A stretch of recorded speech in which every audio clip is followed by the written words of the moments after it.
Hey, happy Easter, everybody. Just finished a workout, man. We got a really cool sunset behind me. And it's a Sunday evening here. Just wanted to wish everybody a happy Easter. And I'm going to release this tomorrow on Monday to kick off the week. And, really got some really nice comments and everything from Wednesdays and Fridays shout outs. Really got into some deep stuff, and got a lot of really good feedback, and I could see that I can actually feel the little shift taking place in some of you, an upward lift of confidence and motivation and hope a little bit, so that's what we're trying to do. And if that's what we do, even just with one person, it's worth it, right? So with that, I wanted to share one other thing with you, and I'm going to keep it short today. What I've been experiencing and talking about and sharing with you, took a long time to get through this thick head of mine, this idea of surrendering. And again, I always confuse surrendering with, just sitting back and letting things happen. And I'm not that kind of person. I'm very action oriented. I'm a type A personality. I like to have things buttoned up and planned out. And that word surrender doesn't have anything to do with what I just commented on, okay? I want to make that clear. That's what I had to learn the hard way. I was just always so confused. Thus, I didn't want to even entertain surrendering because I was feeling like I was relinquishing control of all the things that I'd like to have control over. The reality is, folks, there's really not much in life we have control over. I mean, if you're truly honest with yourself, you have control over the very decisions you make this second. Absolutely. That's called free will. There's a power of authority that I believe that's higher than me. And the nice thing about that power of authority is he gives me free choice to either believe in him or not. And he's not going to force himself on me. He's not going to punish me in this life, if I don't believe in him.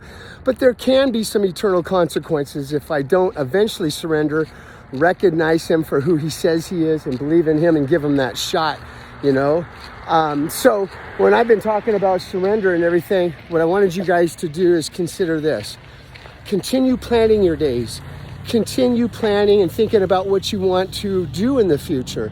And save for that if you have to, if it's a vacation or college funds or whatever the case might be. Plan your week. Every night at 9 o'clock, my calendar beeps me.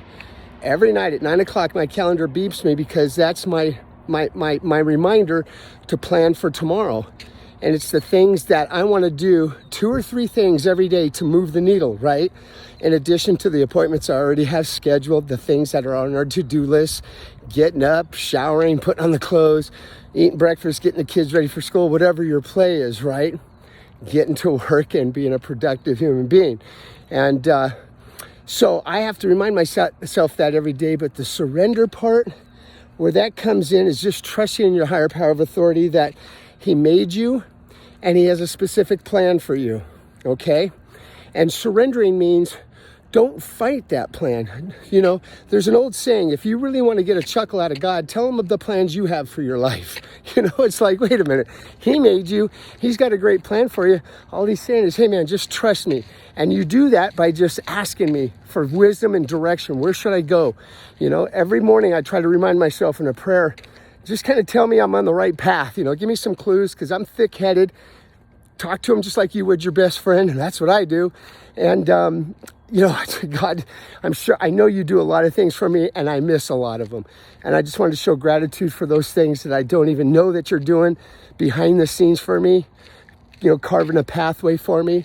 But I also want to be recognizing the things that you really need me to see, that because of my thick skull and sometimes my unwillingness to surrender and want to go on this side of the road, right? Instead of staying over here on your path, help me recognize the times when I jump the track, get that train back on the track, moving in congruency with you. And then when you feel like your life is going well and you're happy and things are going well, that's when you know you're on the right path. All right. It's when you build anxiety and you start getting depressed about things you can't change from the past. You start worrying about the what ifs tomorrow. Hell, you're creating scenarios that haven't even happened yet. And as I said before, remember, excuse me, got a little hiccup going there. What I said before about the future, don't project negative thoughts into the future. Projections like those are unreal. Therefore, the unreal doesn't exist. Right? If you're projecting unreal things that have negative connotations to them and they haven't happened yet, it's just you're projecting them and you're causing chaos in your mind. You're scrambling an egg that doesn't even need to be cracked yet, right? And those are things that are not real. And so don't project those things. They're unreal. Therefore, the unreal doesn't exist. And if it doesn't exist, don't worry about it. Don't worry about it. Plan for your day. Have a great one. Have a wonderful rest of your week. Make it strong on Monday. Be brave and be strong and go get what's yours. Bye-bye.